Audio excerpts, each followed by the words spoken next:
J'inviterai maintenant le pasteur Bernard Westervelt, pasteur de l'Église réformée Saint-Marc, ici à Québec.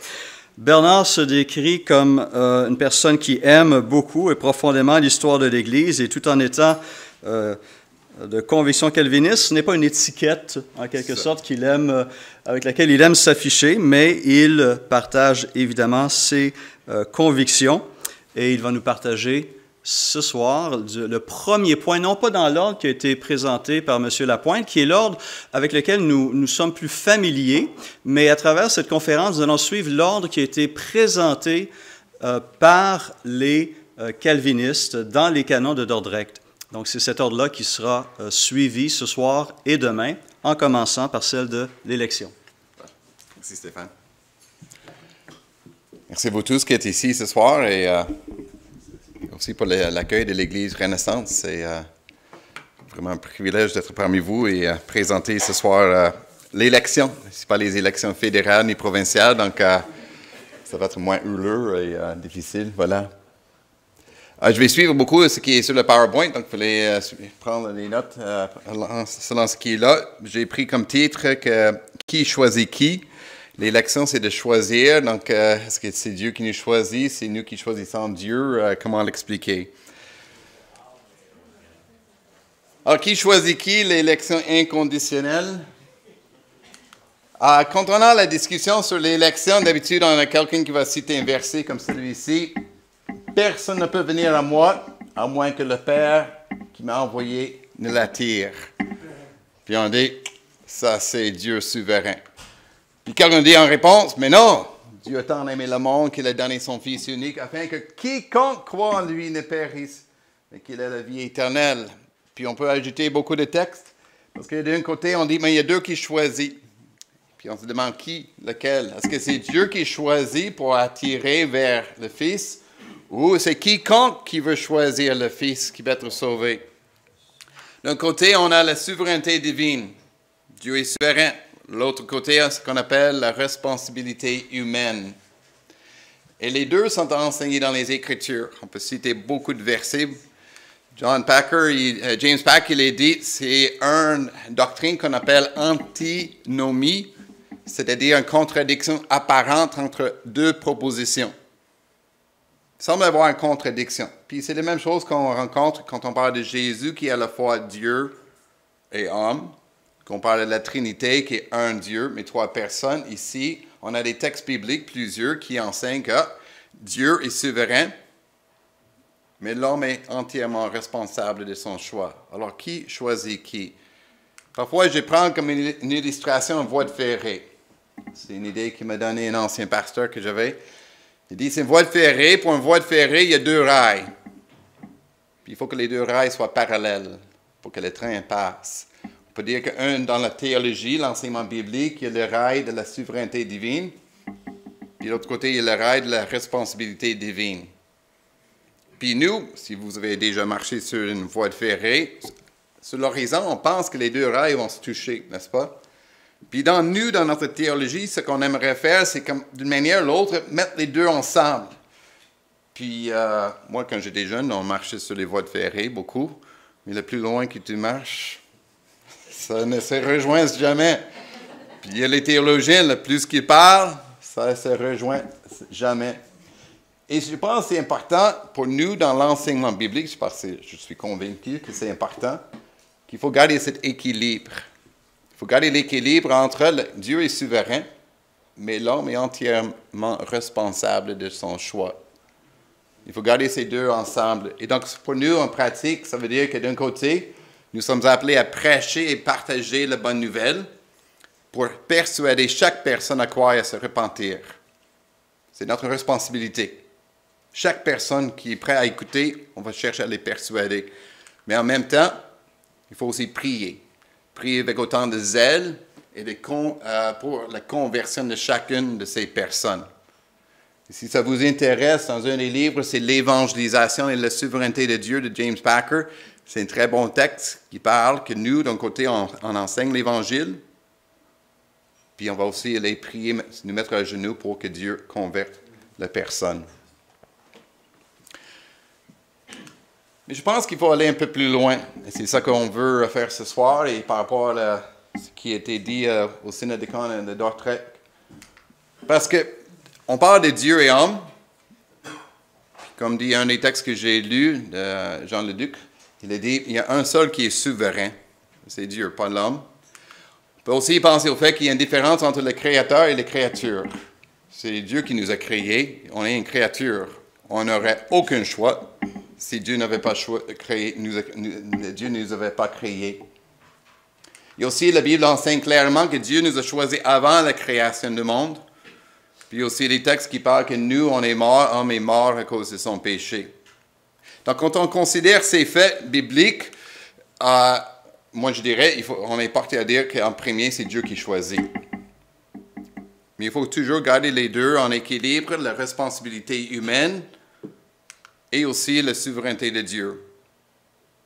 Alors, si on veut changer un peu l'image, on ne parle plus d'une voie de ferrée, on parle plutôt d'un monorail. Si ça vous aide, les images.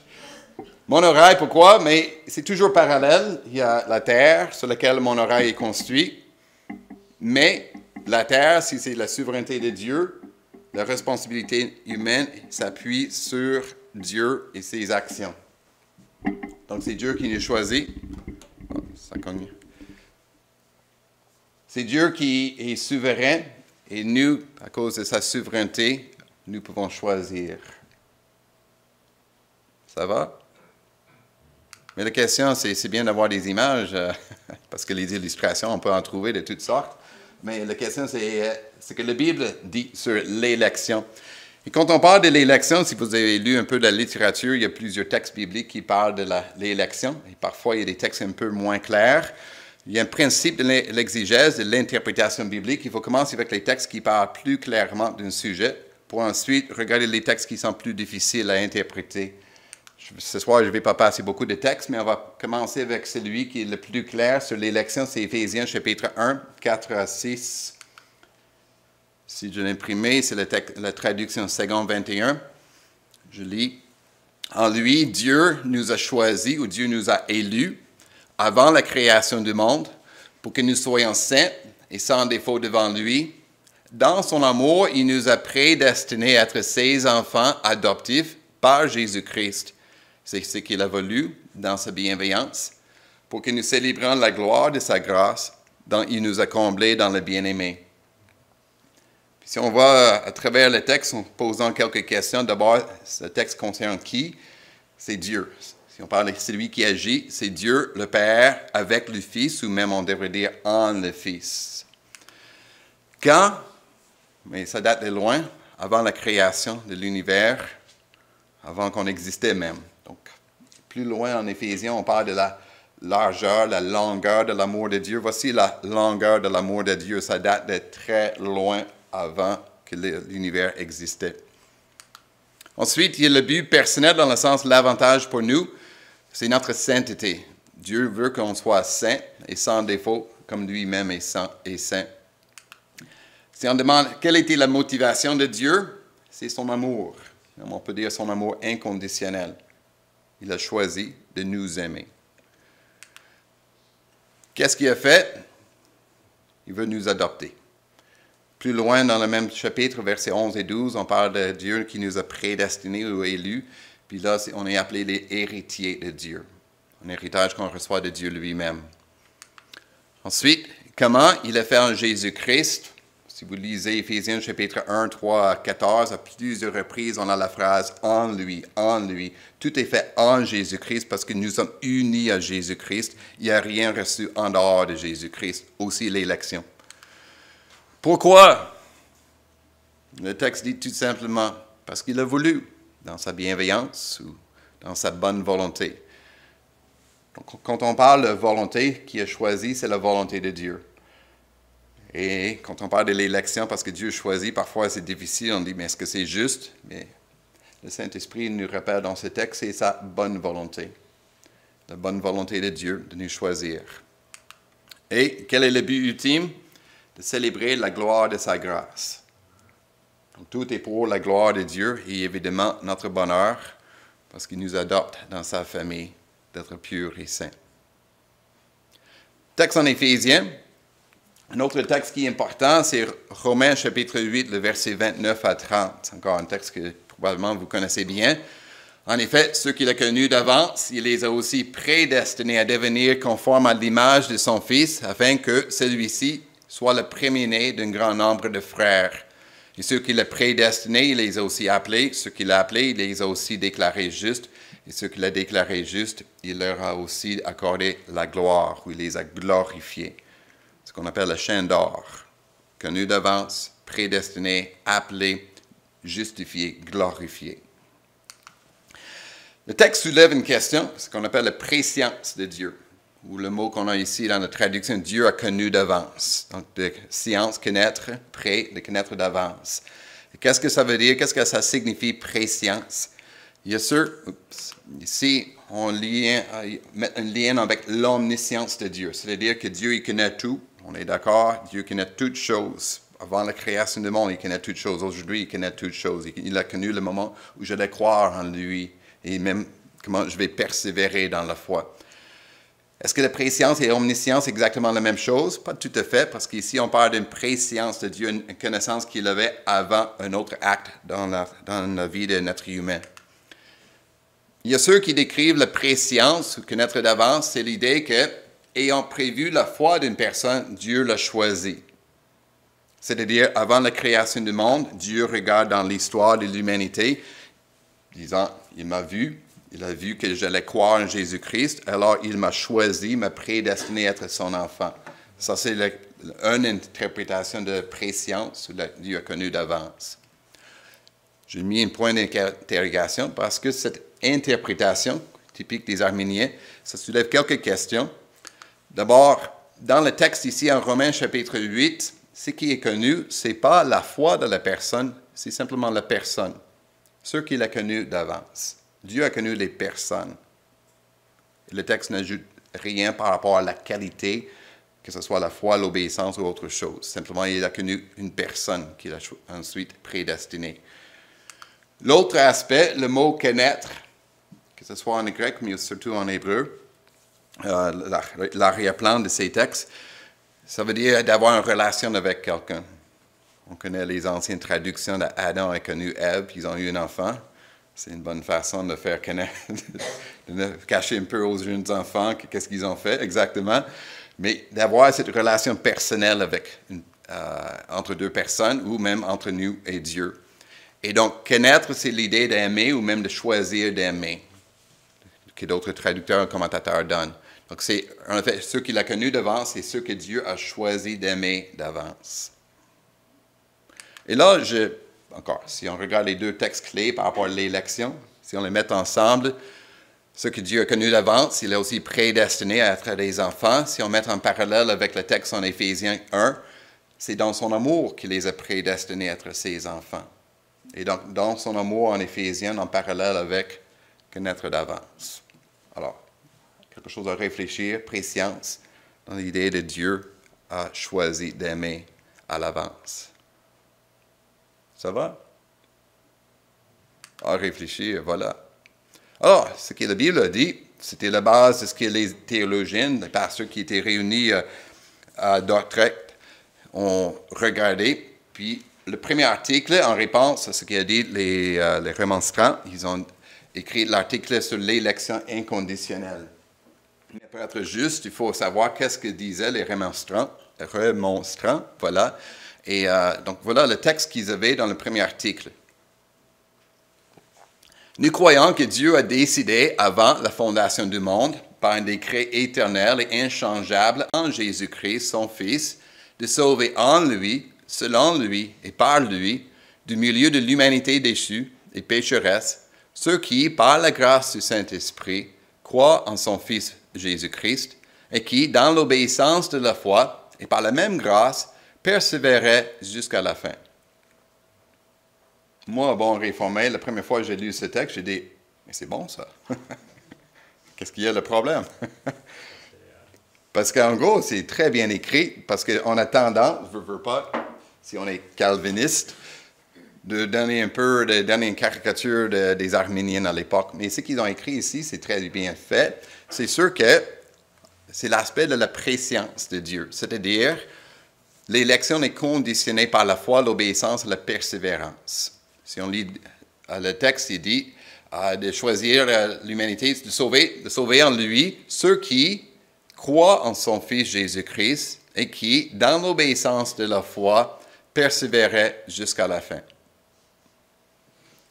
Donc, encore, l'idée derrière, c'est une préscience, Dieu a vu d'avance, la foi, l'obéissance et la persévérance. Mais ce qui est intéressant, que ce soit dans ce texte ou d'autres textes que j'ai lus de mes frères arméniens, il invoque toujours la grâce de Dieu.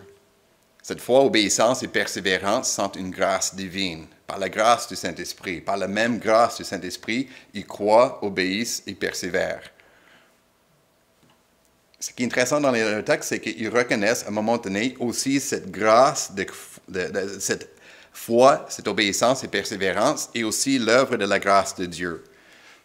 Et un des textes, c'est Egbert, qui est dans les références. Je ne sais pas si on a imprimé la bibliographie, non, mais c'est un des textes que vous pouvez lire.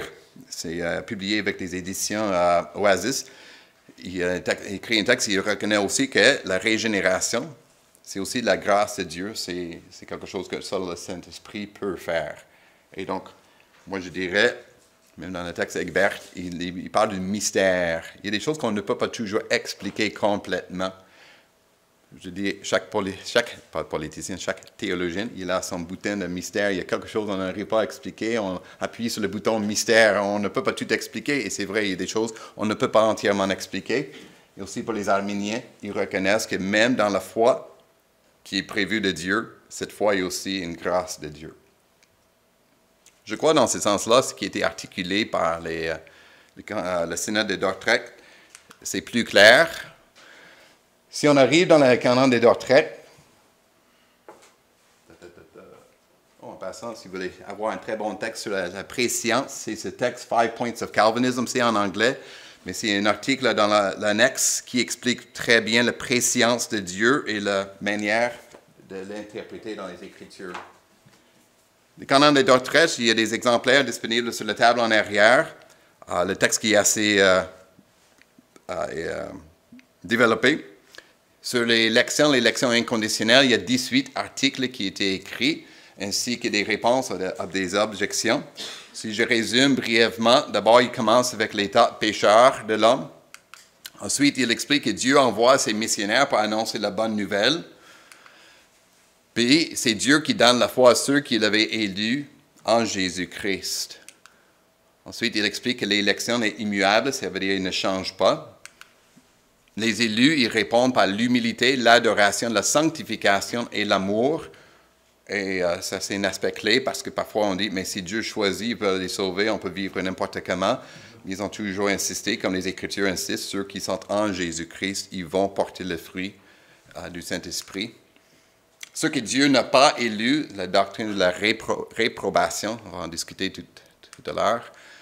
Puis aussi des conseils pastoraux. Et ensuite, le dernier article qui est un appel à adorer Dieu, le texte qu'on connaît bien en Romains 11, que dans le mystère de la souveraineté de Dieu, on est appelé à reconnaître la grandeur de sa gloire. Ça, c'est un résumé. Si je prends un article, le 7e, qui est plutôt une définition de l'élection inconditionnelle, vous allez voir qu'à l'époque, ils savaient comment écrire des longues phrases. Il faut réfléchir. On est prêt? Or, l'élection est le propos immuable de Dieu par lequel, selon le très libre et bon plaisir de sa volonté, par pure grâce, il a, en Jésus-Christ, élu au salut avant la fondation du monde, d'entre tout le genre humain déchu par sa propre faute et sa première intégrité dans le péché et la perdition, une certaine multitude d'hommes, ni meilleurs, ni plus dignes que les autres, mais qui, avec ceux-ci, gisaient dans une même misère. Ce même Christ, Dieu l'a aussi constitué de toute éternité médiateur et chef de tous les élus et fondement du salut. Ainsi, Dieu a décidé de les donner au Christ pour les sauver, de les appeler et tirer efficacement à la communion du Christ et par sa parole et par son esprit, point virgule, autrement dit, de leur donner la vraie foi en lui de les justifier et sanctifier, et après les avoir puissamment conservés dans la communion de son Fils, de les glorifier finalement pour la démonstration de sa miséricorde et à la louange des richesses de la gloire de sa grâce. Puis ça se termine avec les citations de Éphésiens 1 et Romains chapitre 8. Brièvement, j'explique quelques éléments dans ce texte. D'abord, l'élection est très libre de Dieu, très libre et bon plaisir de sa volonté. C'est le choix de Dieu. Ensuite, c'est toujours élu en Jésus-Christ, en union avec lui, élu parmi les hommes pécheurs. Synode d'Autriche, il regarde toujours l'homme dans son état de pécheur, ou comme il dit dans le texte, d'entre tout le genre humain déçu par sa propre faute et sa première intégrité dans le péché, la perdition, c'est-à-dire le péché original. Et ensuite, élu sans mérite. Une certaine multitude d'hommes, ni meilleurs, ni plus dignes que les autres. Ceux que Dieu choisit, ils ne méritaient pas plus que tous d'autres.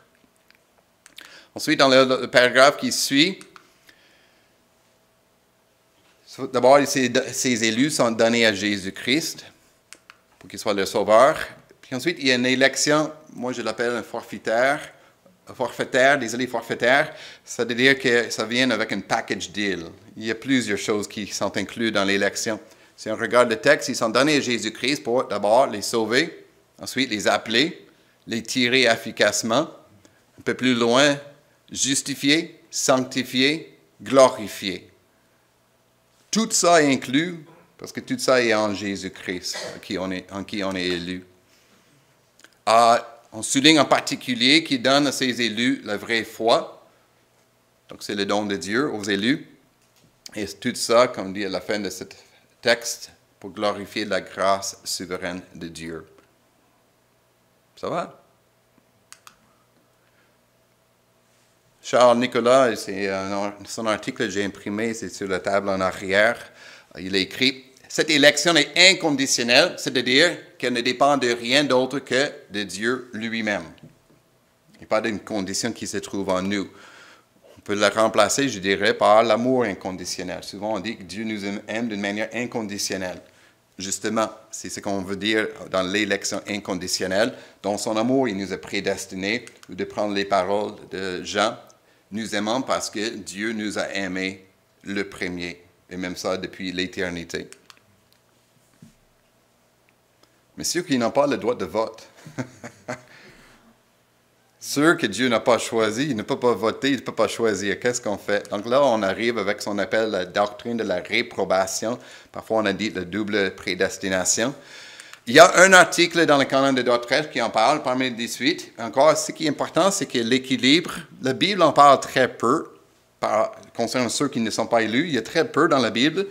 Et aussi dans les canons, il en parle très peu parce que là, on tombe dans un peu ce que Dieu n'a pas révélé, on ne peut pas donner d'enseignement. Ici, voilà ce qui est écrit dans le texte des canons de Dordrecht. Ce que Dieu, selon sa bon plaisir, est très libre, très juste, irrépréhensible et immuable, a décidé de laisser dans la misère commune où ils se sont précipités par leur propre faute et de ne pas leur donner la foi salutaire, ni la grâce de la conversion, mais les ayant abandonnés dans leur voie et sous un juste jugement, de les condamner et de les punir éternellement, non seulement à cause de leur infidélité, mais aussi pour tous leurs autres péchés, et cela pour la manifestation de sa justice. Réprobation. Déjà, simplement parler de l'enfer à ceux qui sont condamnés, c'est difficile. C'est un enseignement de la Bible on aimerait que Dieu sauve tous, mais ce n'est pas le cas selon l'enseignement biblique. Quelque chose simplement à noter dans ce texte. D'abord, les mots qu'on utilise comme laisser, ne pas leur donner, abandonner. Dieu n'a pas choisi pour les sauver.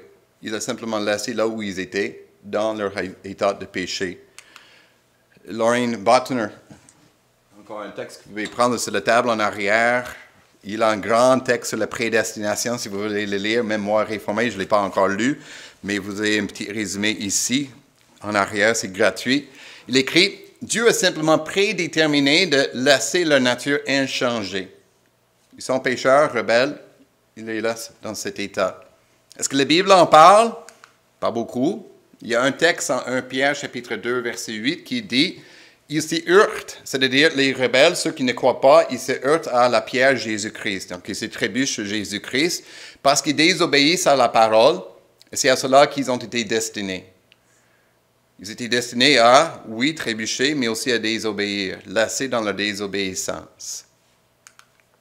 On a des exemples dans les Écritures, Ésaü, Pharaon, Judas. Or, comme a dit les témoins de Jéhovah, une beau journée, ils étaient chez moi, puis on a parlé de Jésus comme Dieu, puis ça ne marche pas. Puis à un moment donné, ils ont dit, mais la prédestination, vous croyez ça? Je dis, oui. Puis ils voyaient mes enfants, puis ils ont dit, mais si tu aurais-tu choisi un de tes garçons pour l'envoyer en enfer, puis l'autre le garder? Puis moi, j'étais bouche bée, mais surtout avec mes garçons qui étaient là, qu'est-ce qu'on dit? Donc, je n'avais pas de bonne réponse pour mon ami, le témoin de Jéhovah. Depuis, j'ai relu cet exemple à quelques reprises, et c'est sûr, ça fait réfléchir, mais il y a quelques éléments dans cette illustration qui ne marchent pas tout à fait. D'abord, comme dit les canons de Dordrecht, Dieu les laisse dans l'état de péché, donc on parle de ceux qui sont pécheurs. Mais si on va encore un pas de plus loin, dans les textes comme Romains chapitre 9 ou même dans les textes d'Ésaïe, on ne parle jamais, on ne prend jamais comme illustration un enfant, on parle toujours de ce qui est argile. Le potier qui prend son argile pour faire un vase d'honneur ou une poubelle. Et donc, c'est jamais Dieu qui va prédestiner son enfant à l'enfer. En fait, la prédestination, c'est pour faire de nous des enfants de Dieu. Il prend de l'argile, même une argile rebelle, pour faire de cette argile rebelle son enfant. L'autre argile, il laisse. 2 semaines après que témoin Jéhovah m'a parlé de tout ça, j'étais dans le vieux Montréal. Puis il y avait un potier qui était là, qui faisait des vases, un peu un spectacle. Puis c'était vraiment impressionnant. Dans 2-3 minutes, je fais monter un vase. C'était « wow ». Puis tous ceux qui étaient là applaudissaient. Puis le potier, il a pris le vase dans ses mains, puis pour recevoir les applaudissements, il s'est penché. Puis il a échappé la vase.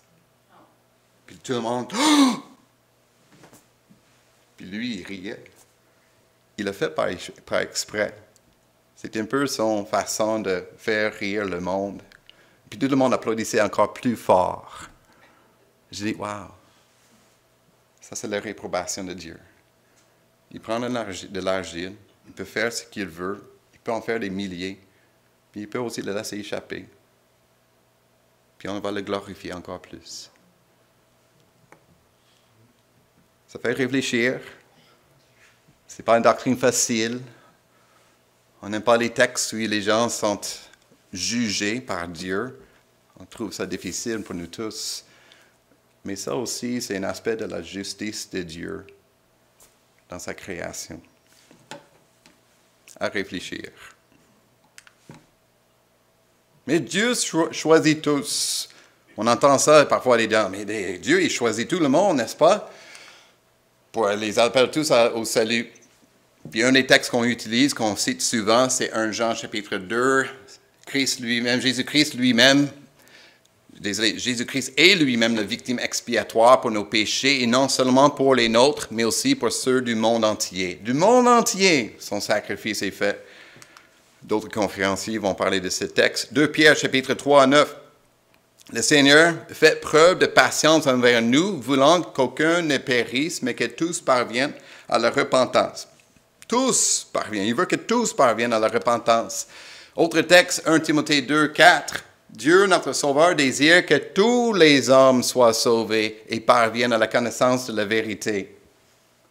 Et donc, c'est des textes qu'on cite souvent pour dire, écoute, Dieu, il veut que tous soient sauvés. Puis la réponse qu'on peut donner, est-ce que Dieu, il sauvera tous? Est-ce qu'il va sauver chaque être humain? Il y a ceux, les croyants, les chrétiens, ceux qui se disent chrétiens, ils croient à ce qu'on appelle un salut universel. Dieu va, à la fin, sauver tout le monde. J'étais dans un cours à l'Université de Laval. Puis le professeur, il croyait que oui, même Judas peut être sauvé par Dieu. J'ai dit, parce qu'il était dans les plans de Dieu et Dieu est miséricordieux. Donc il y a ceux qui enseignent le salut de tous. Je pense qu'entre nous ici, on comprend que non, pas tout le monde est sauvé. On peut aussi prendre ces textes et dire, Dieu désire sauver tous. Il a le désir de sauver tous, il veut sauver tous. OK? Mais qu'est-ce qu'on fait avec d'autres textes qui parlent de Dieu a choisi et élu quelques-uns? Puis aussi la question de la préscience de Dieu. L'autre réponse qu'on peut donner, Dieu désire sauver tous, c'est-à-dire tous les élus. Et là, je crois que c'est le contexte, la bonne manière de comprendre le texte en 2 Pierre 3. Le Seigneur fait preuve de patience envers nous, parce qu'il veut que nous tous, nous parvenions à la repentance. C'est-à-dire nous qui sommes déjà appelés en Jésus-Christ. Le nous, que si vous allez plus tôt dans le même épître, chapitre 1, verset 10, il parle de nous devrions confirmer notre élection. Comment? En portant le fruit de l'Esprit. Et cela de plus en plus. Donc je crois que de 2 Pierre, chapitre 1, le tous, c'est les élus. Et on sait qu'il y a des frères et sœurs qui parfois ils s'éloignent ou qui ne croient pas encore. Que merci Seigneur, il est patient parce qu'eux aussi ils peuvent venir à la repentance et participer à la gloire en Jésus-Christ. Dieu désire sauver tous, c'est-à-dire toutes sortes de personnes. Ça, c'est par rapport au texte en 1 Timothée 2. Encore, pas toujours facile, comme on lit, de tous les hommes. Ici, un texte de Lorraine Botner et d'autres vont dans le même sens. Il dit, au sujet de 1 Timothée 2, il suffit de se rappeler que le mot « tous » a plusieurs sens dans les Écritures, et peut signifier tous les hommes, sans exception, ou tous les hommes sans distinction, juifs, gentils, libres, esclaves, hommes, femmes, riches et pauvres. Puis lui et d'autres, ils disent 1 Timothée 2, ça va dans le deuxième sens. Dieu, il sauve des hommes sans distinction, de toutes les nations. C'est quelque chose qui était très important à l'époque. Si on se rappelle que c'était le peuple juif qui était le peuple de Dieu. Puis le grand débat pour les premiers croyants, c'est qu'est-ce qu'on fait avec ces païens qui veulent croire. Puis l'apôtre Paul il insiste à plusieurs reprises. Dieu va sauver des gens de toutes les nations, tous les hommes, c'est-à-dire sans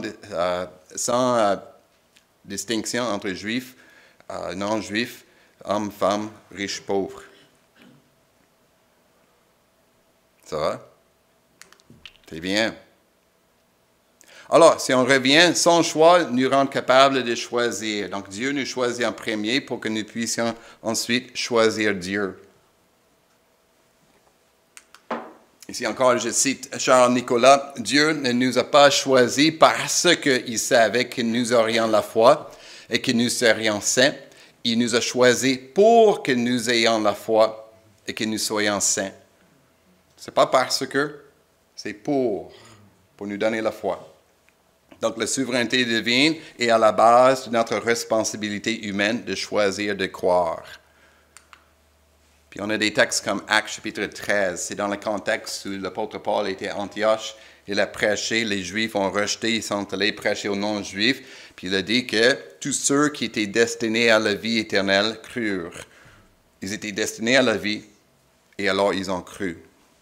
Autre texte, Philippiens 1, 29. Il vous a été fait la grâce de croire en Jésus-Christ. Donc c'est un don de Dieu la foi. Encore Éphésiens 2, 8. C'est par la grâce que vous êtes sauvés par le moyen de la foi et cela ne vient pas de vous, c'est le don de Dieu.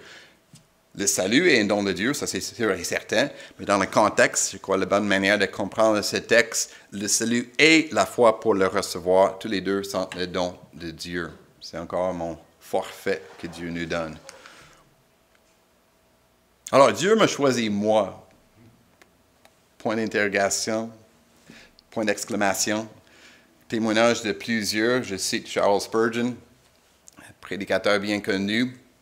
Il dit, « Je crois en la doctrine de l'élection parce que je suis tout à fait certain que si Dieu ne m'avait pas choisi, je ne l'aurais jamais choisi. Et je suis sûr qu'il m'a choisi avant que je naisse, sinon il ne m'aurait jamais choisi après cela. Et il doit m'avoir élu pour des raisons qui me sont inconnues, parce que je n'ai jamais pu trouver une seule raison en moi pourquoi il devrait m'avoir considéré avec un amour spécial. » Je crois que c'est vraiment ça qui croit en la grâce abondante, souveraine de Dieu. Pourquoi moi? Il n'y a aucune raison sauf que Dieu m'a choisi le premier. Si je termine avec un peu un témoignage personnel, c'est plus par rapport au ministère, appelez tous à choisir, parce qu'au fond, c'est notre travail comme prédicateur. On ne cherche pas les élus pour les appeler à la fois, on appelle tous à croire en Jésus-Christ.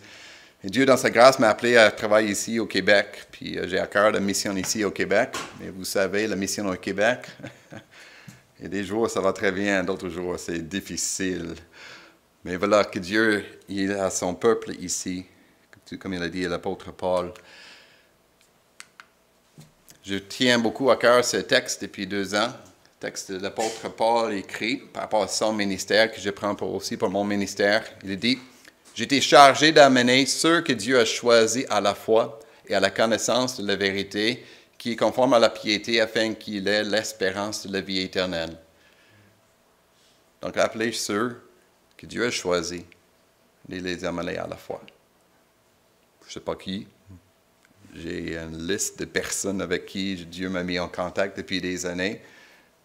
Parfois, ça me surprend ceux qu'il a choisis. D'autres moments, j'ai dit, oui, c'est lui, il va croire, puis j'attends encore.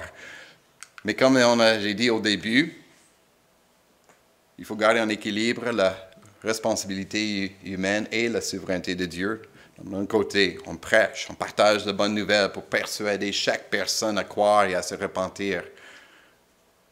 Puis après, on va dans notre maison, notre chambre ou dans l'église, puis on prie avec autant de zèle pour la conversion de chacune de ces personnes. Puis si on fait ça, on va voir ceux que Dieu a choisis. Ils vont porter du fruit. Merci.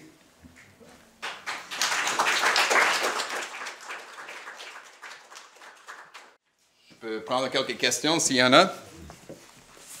Sinon, je vais me transformer en vendeur. Est-ce qu'il y a des questions? Ça va? Oui, en arrière, M. Sandman.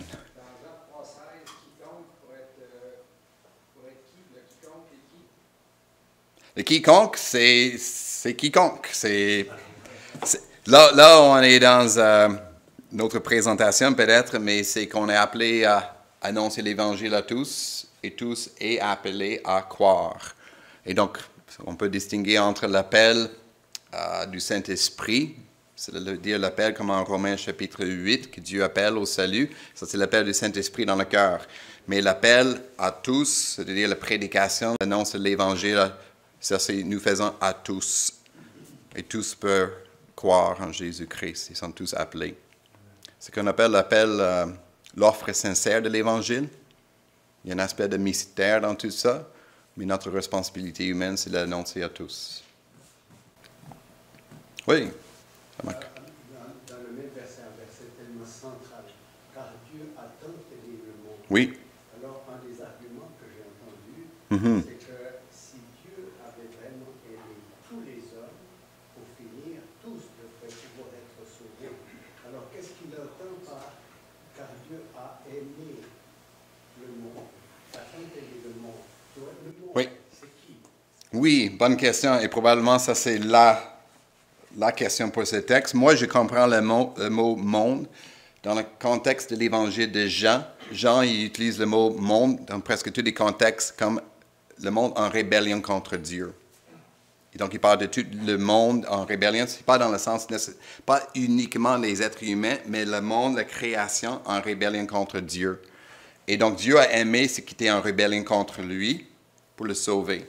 Dans un premier temps, les personnes, les hommes, mais aussi, dans un deuxième temps, tout l'univers. Donc, de ne jamais séparer le salut des personnes, leur âme et leur corps, mais aussi du salut de la création tout entière. Voilà. Oui. Une question. Il y avait une slide où vous avez présenté un test pour les remonstrants, là, et il disait par sa grâce, oui. Par sa grâce pour obéir, par sa grâce pour persévérer. Oui. Comment est-ce qu'ils interprètent ce par sa grâce-là? C'est quoi la différence? Bonne question. C'est ça que je n'ai pas tout à fait saisi. Je n'ai pas ici avec moi le troisième article des Remonstrants, parce qu'il parle de la régénération par la grâce du Saint-Esprit. Ce qui ne définissent pas, à mon sens, c'est que qui sera régénéré. Il ne veut pas nommer qui va être régénéré. C'est simplement Dieu va régénérer, mais ils ne font pas les liens entre l'élection de Dieu et la régénération. Et encore, désolé, on n'a pas la bibliographie, mais ici, vous pouvez lire le texte d'Egbert dans les éditions Oasis. Il explique un peu plus. Il y a aussi James Smith qui a publié un livre en PDF qui va un peu dans le même sens. Mais en tout cas, le meilleur que je peux articuler leurs arguments, c'est qu'ils ne croient pas que Dieu les ait élus pour la nouvelle naissance. Je vais arrêter là, sinon je vais dire des choses qui vont me mettre dans le trouble. Il y a des mystères, voilà. D'autres questions? Oui, Claude. J'ai entendu antérieurement un point de vue qui me porte à réfléchir au niveau, justement, si on reprend le texte d'Éphésiens, chapitre 1. Oui. Je sais que c'est un texte de base vraiment pour l'aspect de l'élection, la prédestination, et les termes sont là. On ne peut pas passer à côté. C'est ça. Mais l'approche était que, l'idée, si on reprend le verset 3, « Béni soit le Dieu et Père de notre Seigneur Jésus-Christ, qui nous a bénis de toute bénédiction spirituelle dans les lieux célestes en Christ. » OK? Donc, verset 4, « En lui, Dieu nous a élus avant la fondation du monde. » On va au verset 7, « En lui, nous avons la rédemption par son sang. » Verset 11, « En lui, nous avons aussi été mis à part, prédestinés, etc. » Et finalement, on voit au verset 13, « En lui, vous aussi, vous avez entendu, etc., etc. » Donc, l'idée, c'est que l'élu, on sait très, très bien, selon ce qu'on voit dans l'apôtre Pierre mentionne que Jésus est l'agneau prédestiné avant la fondation du monde, ça c'est un fait. Oui. Donc, la façon que c'est présenté, c'est que finalement, Jésus est l'élu, et le quiconque croit en lui devient un élu. OK? Est élu parce qu'il croit en l'élu, et qu'il y a un quiconque, donc c'est là qu'on peut rejoindre le terme encore que Dieu a tant aimé le monde, afin que quiconque. Donc, finalement, l'élection se trouve dans la foi en Jésus, l'élu, le prédestiné. Et on voit dans Romains, effectivement, on a été prédestiné, mais à quoi? À être semblable à l'image de son Fils. Donc, tous ceux qui allaient croire, naturellement, pour le futur, c'est sûr que nous sommes appelés à. Fait qu'un peu tout cela, autrement dit, que tout se centre en Jésus, l'élu de Dieu, et que quiconque croit, donc, naturellement, est appelé un élu, parce qu'il a cru. Autrement dit, ici, la question à savoir, est-ce que nous croyons parce que nous sommes des élus, ou est-ce que nous sommes des élus parce que nous croyons? Donc, oui. Voilà.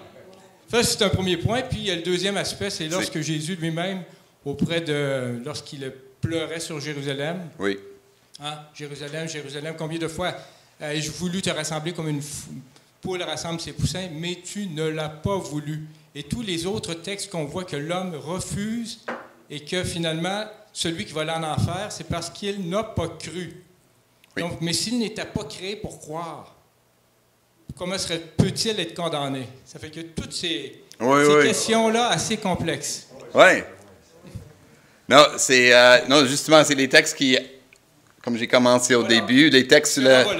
C'est ça, c'est notre volet, mais c'est la responsabilité humaine, puis Dieu est souverain dans tout ça. C'est les deux rails qui, je pense qu'il faut toujours les garder en équilibre, sans nier ni l'un ni l'autre, sans essayer nécessairement de les mettre ensemble comme le rail qu'on a. Il faut les garder en équilibre.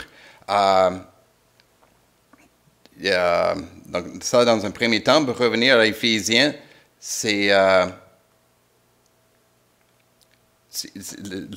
difficulté, à mon sens, c'est que j'ai lu aussi encore. Vous avez des bons livres sur la table en arrière qui répondent parfois mieux que moi.